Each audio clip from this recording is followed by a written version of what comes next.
Hello students and welcome back to my channel math solutions with Rose ma'am.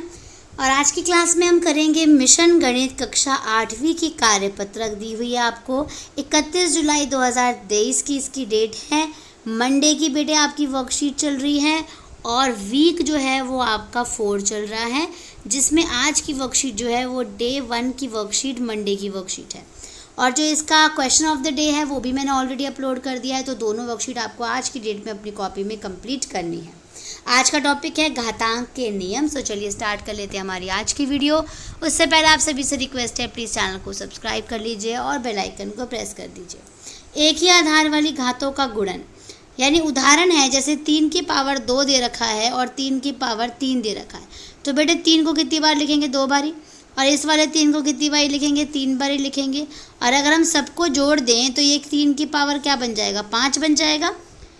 तो देखिए 3 की power 5 या 3 की पावर 2 जमा 3 भी हम कह सकते हैं। अतः जब आधार ए वाली दो शून्येतर संख्याओं को गुणा किया जाता है, यानी जब बेस सेम होता है और मल्टीप्लाई होता है बीच में, तो दोनों पावर्स को प्लस करते हैं। तो फॉर्मूला बनता है ए की पावर m इंटू में ए की power n is equals to A की पावर m प्लस n, जिसमें m और n को प्लस किया जाता है, जहाँ m और n क्या होती है? संख्याएं होती हैं। दूसरा जो रूल आता है वो है एक ही आधार वाली घातों का विभाजन। उदाहरण के लिए देखिए 3 की घात 4 डिवाइडेड बाय 3 की घात 2 है, तो 3 की घात 4 को भाग दे दो 3 की घात 2 से। 3 की घात 2 से अगर हम इसको कट करेंगे तो 3 की घात 2 ही बचेगी। तो 3 की घात 2 बच गई। हम ये भी कह सकते हैं कि 4 में से हमने 2 को घटा दिया तो कितना आ गया? 2 आ गया। तो हम इसको ऐसे भी लिख सकते हैं 3 की पावर 2 या फिर 3 की पावर 4 माइनस 2 भी लिख सकते हैं। ठीक है। जब आधार ए वाली दो शून्येतर संख्याओं को भाग किया जाता है तो फॉर्मूला बनता है बेटे ए की पावर m भाग ए की power n is equals to A की पावर m माइनस n, यानी इनको हमें माइनस करना है, जहाँ m और n जो है वो है संख्याएं हैं।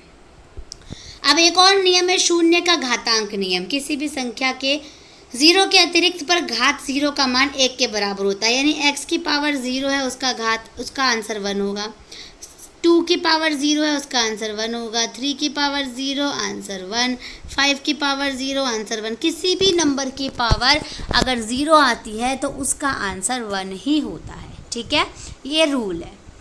इसके बाद आइए प्रयास कीजिए। मैं आपको क्वेश्चंस 5 पार्ट जो है वो आपको दिए हुए हैं। प्रश्न है आपका निम्नलिखित में प्रत्येक को सरल कर घातांकीय रूप में व्यक्त कीजिए। तो देखिए पहला वाला जो पार्ट है वो है z की पावर 4 इंटू जेड की पावर 3, तो z की जगह z आ जाएगा और 4 प्लस 3 इसको ऐड कर दीजिए तो कितना हो जाएगा? 7 हो जाएगा। ये देखिए डिवाइड दे रखा है तो माइनस करेंगे तो 10 की पावर 14 माइनस 7 हो जाएगा इज इक्वल्स टू 10 की पावर 7।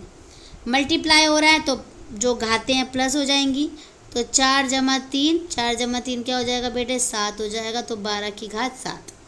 इधर डिवाइड हो रहा है तो घातें घटा हो जाएंगी। p 10 माइनस 1 मिनट 10 से इसे लिख देती हूँ मैं, 10 माइनस 2 कितना हो जाएगा बेटे? 8 हो जाएगा। लास्ट वाला जो है वो हमारे इसके शून्य घातांक नियम के ऊपर है। 2 की पावर 0 मतलब 1, 3 की पावर 0 मतलब 1 और 4 की पावर 0 मतलब 1। तीनों को ऐड कर देंगे तो 1 प्लस 1 प्लस 1 कितना हो जाएगा? 3 हो जाएगा। तो इस तरह से हमने ये पांचों पार्ट्स को कंप्लीट कर लिया। आप इसे अपनी कॉपी में नोट डाउन कर लीजिए। ऊपर के जो ये रूल्स हैं ये भी आपको अपनी कॉपी में लिखने हैं, जिससे कि आपको याद रहे, और बॉक्स बना करके इसको लिख दीजिएगा क्योंकि ये फॉर्मूलेज हैं, इनको याद रखना ज़रूरी है। So thank you students for watching the video को लाइक शेयर एंड चैनल को सब्सक्राइब कर दीजिए। फिर मिलेंगे नई वीडियो में नई वर्कशीट के साथ।